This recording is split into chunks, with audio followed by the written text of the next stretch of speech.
Powered by the Inside the Birds podcast. Now, live from inside the Matt Black Kia Studios. It's Football at 4. And Football at 4 is powered by the Inside the Birds podcast. Adam Caplan is here today on a Wednesday, on a day where, surprisingly, they surprised us a little bit this morning. A little text message came out. Howie Roseman, Nick Sirianni spoke today. So the end of season press conference happened, and a lot of nuggets to take from it. And here to break it all down with us right now on Football at 4, it's Adam Caplan from the Inside the Birds podcast, which, all right, Adam, they gave us a text message this morning, said, hey, they will be available at 11 o'clock, and I think we got a lot out of the end of the year press conference. I don't know if there was more that you would have liked, but they certainly gave us a bunch of stuff to chew on for Football at 4 today. They did, Mike. Yeah, good to be with you. So we actually put it out on our show this morning that they were going to speak today. We didn't know, though, this week if the owner's going to speak, because he usually does at the end of the season. We know last year he sure did after Doug Peterson was jettisoned. But it definitely was interesting. I would say my biggest surprise was that they were so definitive that Hurts will be the starter in 2022. I know things could change. I know people are skeptical, particularly with what the GM Roseman said last year at this time. He couldn't see a way that Wentz wouldn't be his quarterback, and I know for a fact the Eagles didn't really want to trade him. But that's another story for another time. We know about the Wentz drama. But this is interesting, and we'll certainly could get into how Hurts played against the Buccaneers, which obviously was not very good. But it certainly was interesting that both, particularly Sirianni, was a very matter of fact that Hurts will be the starter for this coming season in 2022. Yeah, let's go there because you're right. I thought Sirianni was extremely definitive. Roseman was definitive. I mean, he got asked a question. He kind of said, hey, he took the bull by the horns. The follow-up was, so is that a yes? And Roseman definitively said, yes. He has danced around those questions in the past and give you right now he is, and, Right.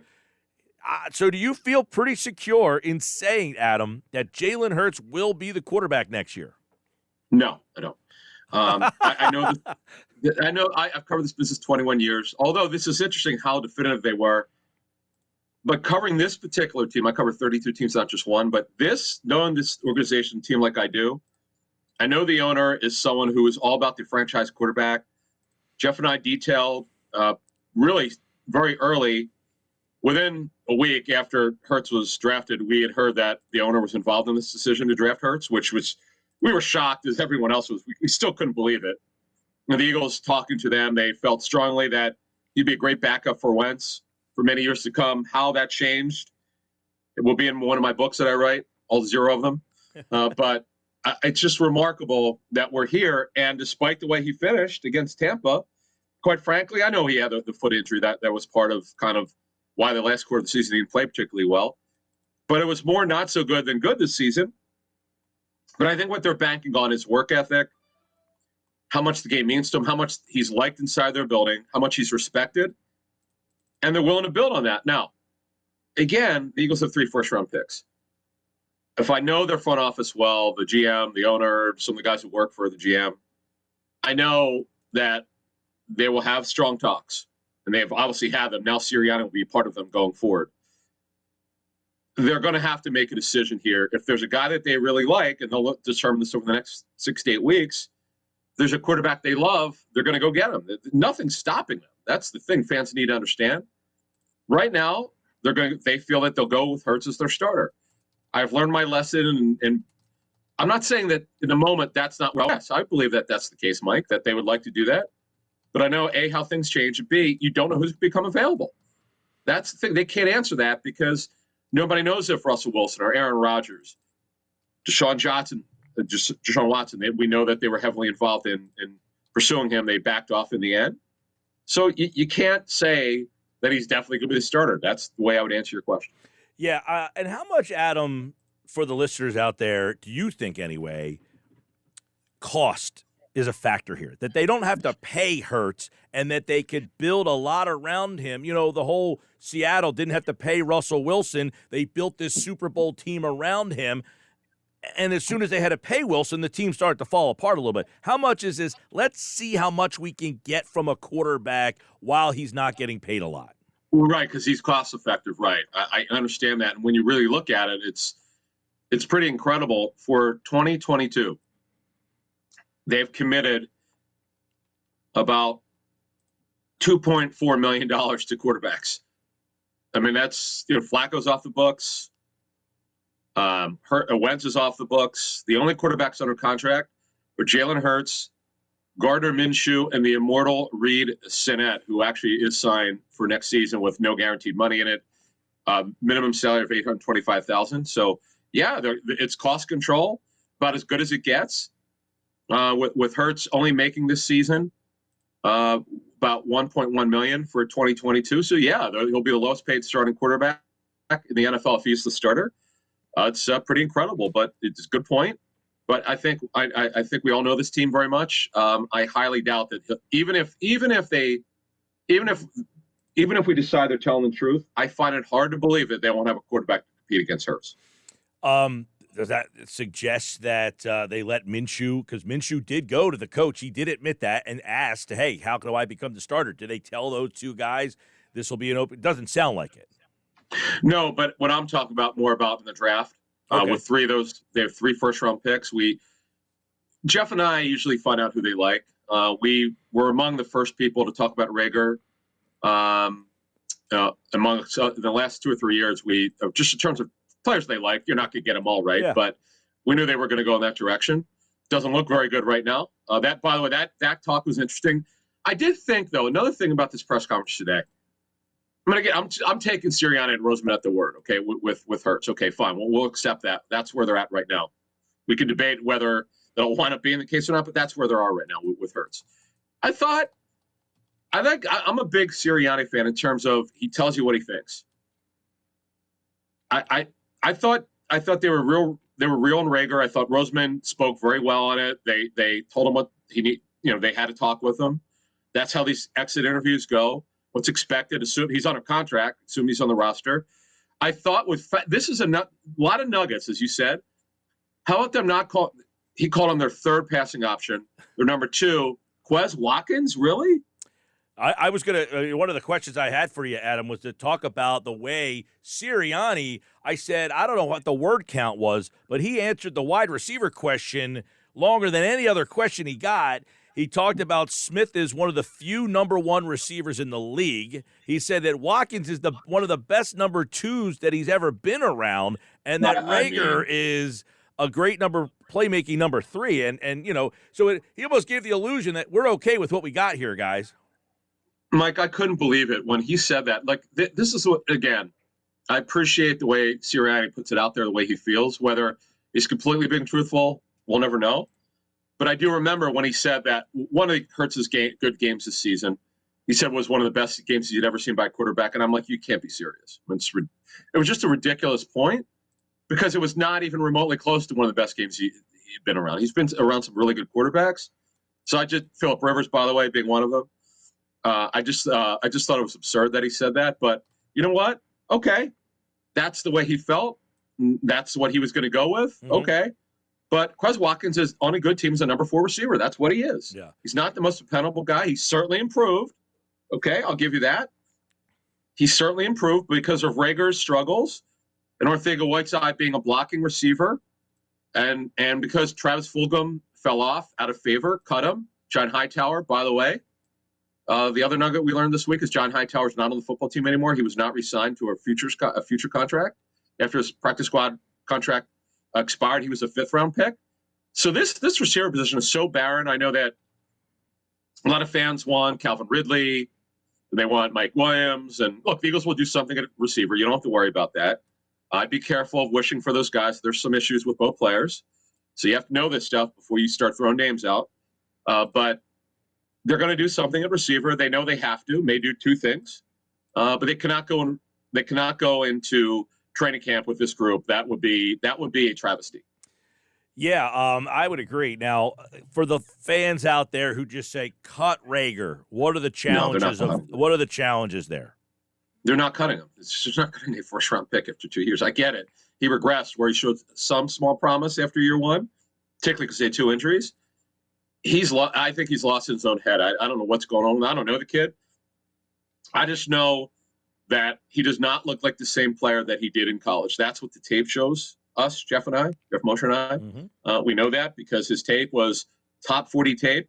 He looks like a top 200 receiver right now, not top 40 coming out of a draft. Or top 40 player coming out of the 2020 draft. I don't know what it is. I don't know the kid. He's way more gifted than this, but he looks like he looks. He doesn't look good. And I see the venom the fans have for him. It's unfortunate, but I get it. Fans are fans. They're going to express their anger, and they're totally entitled to it. Mm-hmm. But the fact of the matter is, the Eagles must do something significant at receiver, and I suspect that they will. Adam Caplan, football at 4. Obviously, Hurts was a big topic of conversation today. He was asked, they asked him multiple ways, by the way. It started the press conference. It came in the middle. He got asked at the end about, his accuracy and how they could work on that. So obviously, people were trying to get them to slip up. I don't know that they did, so I think we should take them on their word there. That being said, how did Hurts play in that final game? Because if we said, hey, this is a big game for him. We saw a lot of first-year quarterbacks struggle. That seemed to be the theme of Wild Card Weekend. How does that factor into Hurts at all? I don't.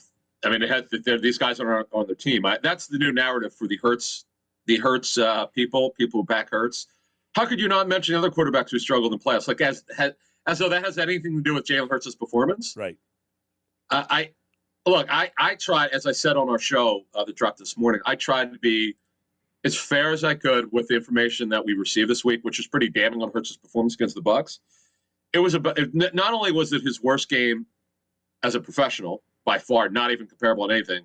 It's got to be one of his worst games of his football playing career. He struggled. It was to the point, as one person told me, and I really respect this point. If the Eagles really wanted to win the game, they would have pulled Hurts at halftime. That's how bad he was. Wow. I mean, that's just from tape study. These guys that I speak with they don't care. It's their job to evaluate what they see. They don't know the player. And that's what kind of separates what Jeff and I do from everybody else. We don't have venom. We don't go, you got to cut him. You got to bench him. That's not what we do. We want people to learn as we learn.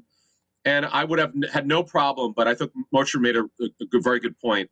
If you want to see him try to bring the team back and want him to grow as a quarterback, you got to keep him in there. It was the right thing to do.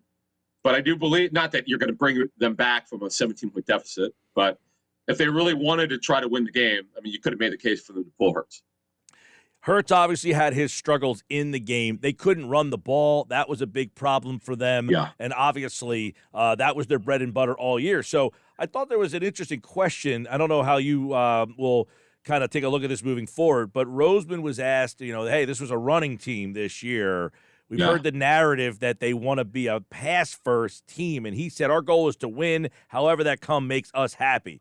Are we buying that if they're a running team again next year, that Jeff Lurie and Howie Roseman are going to be A-okay with that?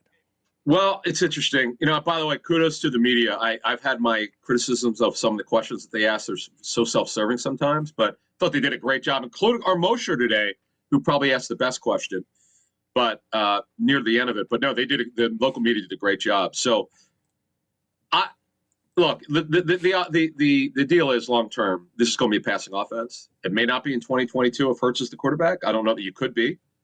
Although you have to assume if he is the number one quarterback through training camp, he will make a big jump. Mm-hmm. Now, big jump. What is that? 5%, 50%? Nobody knows that.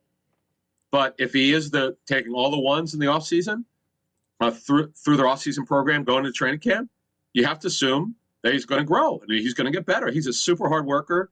I've said this before. I have nothing against him. In fact, I root for him because he's such a great kid, but I don't root for teams. But I do think he's a good story. He works hard. They love him. But the fact of the matter is he's got to be better. He was not good enough this season. Let's call it like it is, Mike. He was not good enough. All right, let's get into a couple of the things on defense in the review of this game. Yeah. It's going to tie into our next topic, which will be coaching changes, if anything's coming. Jon Gannon's defense. people are incensed that he's getting head coaching opportunities based on the fact that struggled in the game, team struggled against good quarterbacks. So if I told people out there that they'd had 4 sacks and 7 punts, you probably feel like the defense played a pretty good game. How was the review of Jon Gannon's defense? In the game, not great first half. They gave him too much room for Mike Evans. I had a kind of a joke this morning that if the game had been close and the Bucs would have to score, Evans would have had 20 pass targets. Eagles couldn't cover him to save their life. And it wasn't like they worried about anyone other than – it's funny. People made fun of me when I said that, but it's true. I said, you only have to worry about Evans and Gronk. Well, that turned out to be true because they didn't have anyone else. Kenyon Barner was the second most targeted player. He just came off IR, and he's a running back. But they gave him too much room to roam. They for whatever reason, they press on one side and not on the other. It just didn't work. Whatever they tried didn't work. And he's too big and physical and fast. And I love the way that I don't think Gannon saw this coming. They lined up Evans either in the slot or as a reduced player, meaning he might be the single receiver on one side, but in more than he normally would be. And they just struggled. Did they see what happened is they had some coverage sacks. You have to be careful with sacks. Sacks are only in one individual play. I always tell people, what did the defense do for the other 56 plays where they didn't get sacks? You have to be careful with that stuff. So, no, overall, I was disappointed. In fact, they had 31 points after 3 quarters, and, man, did they coast the Bucs. It's like they said, okay, we got this. There's no way we're going to lose this game, and I thought they lost their energy. So let's explain. I'll let you give your explanation. Why is Jon Gannon getting not 1, not 2, but 3 head coaching interviews when people are saying the guy was overmatched, he needs to go, but other teams are valuing him? What gives? Well, Denver, my mom could have told you that 2 months ago that George Paton was going to give him an interview. They worked together in Minnesota. That was a layup. They're generally going to be connections with a lot of these coaches to these general managers. Now, the one I didn't know about, and I don't know at this date, whether Gannon has a tie to Nick Caserio, the Texans head coach. But I can tell you this. Texans GM. Gannon is still a highly thought of guy, really very cerebral, very smart, presents pretty well. But I'm with a lot of people. I was nonplussed with their defense this season. I don't know the guy personally. I'd have to believe that he was not. I mean, he just was sort of handcuffed to the talent that he was given. And, overall, look, linebacker crew we know is not good enough. Safeties are older. They need to do something there. This is not a show to talk about the offseason, but I just don't think he had enough talent to work with. But I'm like most people. I thought that he was underwhelming, to be quite honest. Overall, the defense was not good as I thought it would be. But they'll point to the end. Hey, points against, which Jim Schwartz would talk about. That's that. Yeah, and that's the big thing. A lot of people wanted Schwartz gone. They got their wish, and now they want the next guy gone. It's almost like, hey, at what point do you got to give the guy a chance to get his players? Is that fair or no? Yeah, well, if Gannon doesn't get a head coaching job, that will be the interesting thing. Will they have more input? Now I'll tell you, we know if we actually reported it, back in the spring, that what we're hearing is that they liked Jernard Avery a lot. Now, I am still surprised that he became a quasi-starting player. I didn't see that coming. But based on our sourcing, it turned out to be true. I find it hard to believe that they saw that, but they saw something they like. It actually worked as that add-in defender, as the 5th guy. But they need talent upgrades. There's no doubt. The linebackers coach did a really good job. Nick Rollis, I give the guy credit. And Davion Taylor, look, we forgot about him. It's a guy that they really liked coming in, and he did some good things before he got hurt. So We'll see. We'll see overall, Mike, but they got a lot of work to do with this roster. A ton more than we probably first expected. Last thing, the rest of the staff, I guess, is coming back. I mean, that was one of the contentions with Peterson, was he wanted his guys. Is Sirianni in a similar situation? I would say this. He hasn't met with the owner yet, as he confirmed today. You notice he was diplomatic. He would not commit to anything other than say he really likes his staff. He never said they were coming back. Yeah. I don't want to put anything out there. Jeff and I have heard some rumors, that all those rumors, and we'll see what happens. I would be surprised if every single guy came back. That would be surprising because, some of these guys may get jobs elsewhere. You just don't know. Some of these guys were holdovers from former staff, so I don't remember a year where they didn't have some changes. It's just this is the way things happen in Philly. As long as Stoutland comes back, that's all that matters, right? Oh, he ain't going anywhere. I mean, he should be if he's not the highest paid offensive line coach in football. I know that at one point he was. I don't know that he is right now, but he should be. My goodness gracious. Adam Caplan, InsideTheBirds.com, and the Inside the Birds podcast, the latest one. You can listen to all the reaction to this Eagles offseason, all offseason long, and, of course, right here on Football at 4. Adam, of course, it was here on Wednesday. Andrew tomorrow. A lot of draft talk with Andrew moving forward. Jeff Moore on the offseason on Friday. And check out Inside the Birds wherever you listen to your podcast, Apple, Google, Spotify, the whole 9 yards. Adam Caplan, good to see you, man. All right, Mike, thank you. There he is, Adam Caplan here on the Sports Bash Live on 97.3 ESPN and the free mobile app.